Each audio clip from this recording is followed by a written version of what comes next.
ഇന്ന് നമ്മൾ തയ്യാറാക്കുന്നത് 1 സ്പൂൺ ഗോതമ്പ് പൊടി ഉപയോഗിച്ച് വയറും മനസ്സും നിറയാൻ പറ്റുന്ന അടിപൊളിയായിട്ടുള്ള ഒരു ഹെൽത്തി ഡ്രിങ്കാണ്.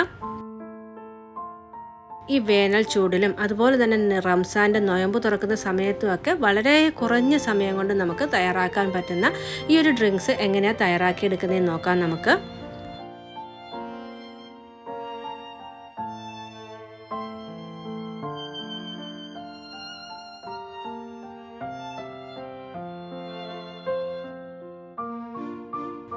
ഒരു പാൻ ചൂടായി വരുമ്പം അതിലേക്ക് നമുക്ക് ഒരു 2-3 ടേബിൾ സ്പൂണോളം ഗോതമ്പ് പൊടി ഇട്ട് കൊടുക്കാം. ഞാനിവിടെ ഒരു 5 ഗ്ലാസ് ജ്യൂസ് തയ്യാറാക്കുന്ന ഒരളവിലാണ് ഗോതമ്പ് പൊടി എടുക്കുന്നത്.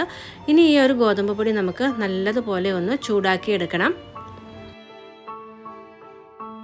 ലോ ടു മീഡിയം ഫ്ലെയിമിൽ വെച്ച് വേണം ഗോതമ്പ് പൊടി ഒന്ന് ചൂടാക്കി എടുക്കാനായിട്ട്.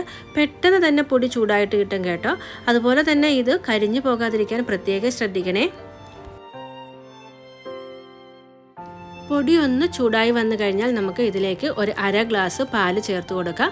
പാലും കൂടി ചേർത്ത് നല്ല പോലെ നമ്മളിതൊന്ന് വേവിച്ചെടുക്കുകയാണ് ചെയ്യുന്നത്. ഒരു കുറുക്കിൻ്റെ പരുവത്തിലാണ് നമ്മൾ വേവിച്ചെടുക്കുന്നത്.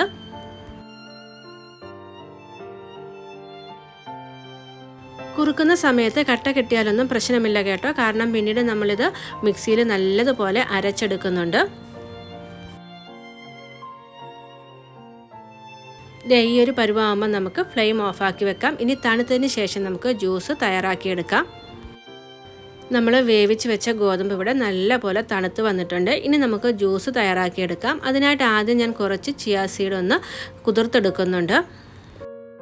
ചിയാ സീഡ് ഇല്ലെങ്കിലും കുഴപ്പമില്ല, നമ്മൾ ചിയാ സീഡും കൂടെ ജ്യൂസിലേക്ക് ചേർക്കുമ്പോൾ നല്ലൊരു കൂളിംഗ് എഫക്റ്റ് ആയിരിക്കും കേട്ടോ. അതുകൊണ്ടാണ് ഞാനിത് ചേർത്ത് കൊടുക്കുന്നത്. ഇനി നമുക്ക് ജ്യൂസ് തയ്യാറാക്കി തുടങ്ങാം. അതിനായിട്ട് നമ്മൾ നേരത്തെ വേവിച്ച് വെച്ചിരുന്ന ഗോതമ്പ് മാവ് പകുതിയോളം ഒരു മിക്സിയുടെ ജാറിലേക്ക് ഇട്ട് കൊടുക്കുന്നുണ്ട്. ബാക്കി പകുതി ഉപയോഗിച്ച് നമുക്ക് വേറൊരു ടൈപ്പ് ജ്യൂസ് തയ്യാറാക്കിയെടുക്കാം. ഇനി ഞാൻ ഇതിലേക്ക് ചേർത്ത് കൊടുക്കുന്നത് ഒരു ചെറുപഴമാണ്. ഏത് പഴം വേണമെങ്കിലും നമുക്ക് ഇതിലേക്ക് ചേർത്ത് കൊടുക്കാം. ഇപ്പം പഴം ഇല്ലയെന്നുണ്ടെങ്കിൽ ആപ്പിളോ ഓറഞ്ചോ പോലുള്ള ഏത് ഫ്രൂട്ട്സും നമുക്കിതിലേക്ക് ചേർത്ത് കൊടുക്കാം കേട്ടോ.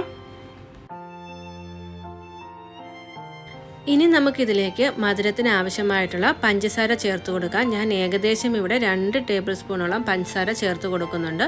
പിന്നീട് ചേർത്ത് കൊടുക്കുന്നത് 1 ടേബിൾ സ്പൂണോളം കണ്ടൻസ്ഡ് മിൽക്കാണ്. കണ്ടൻസ്ഡ് മിൽക്കിന് പകരം നമുക്ക് വേണമെങ്കിൽ കുറച്ച് പാൽപ്പൊടി കൂടി ചേർത്ത് കൊടുത്താൽ മതി. ഇനി നമ്മുടെ ജ്യൂസിന് കളർ കിട്ടാനായിട്ട് ഞാൻ ചേർത്ത് കൊടുക്കുന്നത് ഇതുപോലെ ചെറിയ ഒരു പീസ് ബീട്രൂട്ടാണ്. ബീട്രൂട്ട് ചേർത്ത് കൊടുക്കുന്നത് കൊണ്ട് നമുക്ക് ജ്യൂസിന് ഒരു ടേസ്റ്റ് വ്യത്യാസവും ഉണ്ടാവില്ല കേട്ടോ. ഞാനിത് വേവിക്കാതെ തന്നെയാണ് ചേർത്ത് കൊടുക്കുന്നത്.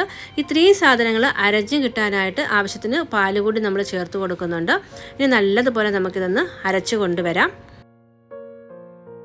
ഇപ്പം നമ്മൾ അരച്ചെടുത്ത് കൊണ്ടുവന്നതാണ്. ഇനി നമുക്ക് ഇതിലേക്ക് ആവശ്യത്തിന് പാല് ചേർത്ത് കൊടുക്കാം.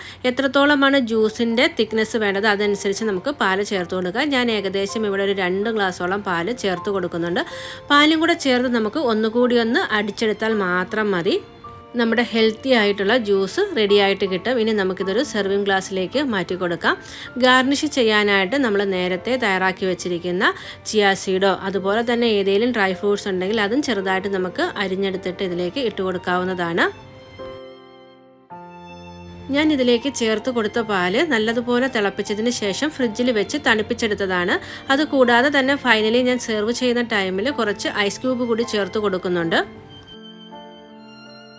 ഈ ഒരു രീതിയിൽ നമ്മൾ ജ്യൂസ് തയ്യാറാക്കി കൊടുത്താൽ ആരും പറയില്ല ഇത് ഗോതമ്പ് മാവ് വെച്ച് തയ്യാറാക്കിയെടുത്തതാണെന്ന്. മാത്രമല്ല ഇത് 1 ഗ്ലാസ് കഴിച്ചാൽ നമ്മുടെ വയറും നിറയും. കൂടാതെ തന്നെ നല്ലൊരു റീഫ്രഷിംഗ് ആയിട്ടുള്ള ജ്യൂസാണ്. തീർച്ചയായും നിങ്ങൾ എല്ലാവരും ട്രൈ ചെയ്ത് നോക്കണേ.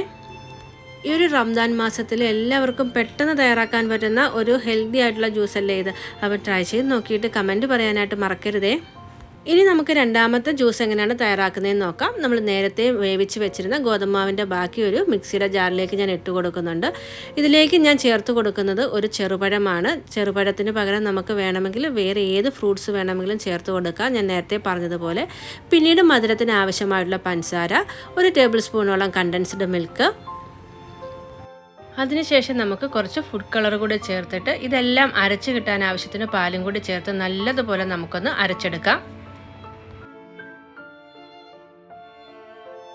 നല്ല പോലെ അരച്ചെടുത്തതിന് ശേഷം 1-2 ഗ്ലാസ് പാലും കൂടി ചേർത്ത് ഒന്നുകൂടി ഒന്ന് അടിച്ചെടുത്ത് കൊണ്ടുവരാം. അപ്പോഴേക്കും നമ്മുടെ ഹെൽത്തി ആയിട്ടുള്ള ജ്യൂസ് തയ്യാറായിട്ട് കിട്ടും നമുക്ക്. ഇനി നമുക്കിതൊരു സർവിങ് ഗ്ലാസ്സിലേക്ക് മാറ്റി കൊടുക്കാം. ഗാർണിഷ് ചെയ്യാനായിട്ട് നമ്മുടെ കയ്യിലുള്ള ഡ്രൈ ഫ്രൂട്ട്സും അതുപോലെ തന്നെ കുറച്ച് ഐസ് ക്യൂബ്സും സോക്ക് ചെയ്ത് വെച്ചിരിക്കുന്ന ചിയ സീഡും ഒക്കെ ചേർത്ത് കൊടുക്കാം. അപ്പം വളരെ എളുപ്പത്തിൽ തയ്യാറാക്കാൻ പറ്റുന്ന ഈ 2 ഹെൽത്തി ജ്യൂസിൻ്റെ റെസിപ്പി നിങ്ങൾക്ക് എല്ലാവർക്കും ഇഷ്ടപ്പെട്ടെന്ന് ഞാൻ കരുതുന്നു. ഇഷ്ടപ്പെട്ടിട്ടുണ്ടെങ്കിൽ ലൈക്ക് ചെയ്യാനും കമൻറ്റ് ചെയ്യാനായിട്ട് മറക്കരുത്. ഒപ്പം തന്നെ നമ്മുടെ ചാനൽ സബ്സ്ക്രൈബ് ചെയ്യാതെയാണ് കാണുന്നതെങ്കിൽ ഒന്ന് സബ്സ്ക്രൈബ് ചെയ്യാനും ആ തൊട്ടടുത്ത് കിടന്ന ബെല്ലൈക്കൺ ഒന്ന് എനേബിൾ ചെയ്യാനും മറക്കരുത്. ബെല്ലൈക്കൺ എനേബിൾ ചെയ്യുന്ന ടൈമിൽ ഓൾ എന്ന ഓപ്ഷൻ തന്നെ പ്രസ് ചെയ്യണം. അപ്പം മാത്രമാണ് നമ്മളിടുന്ന ഇത്തരത്തിലുള്ള വീഡിയോസിൻ്റെ നോട്ടിഫിക്കേഷൻ നിങ്ങൾക്ക് കിട്ടുകയുള്ളൂ. അപ്പോൾ അടുത്ത വീഡിയോയിൽ കാണുന്നവരേക്കും ടേക്ക് കെയർ. Bye bye.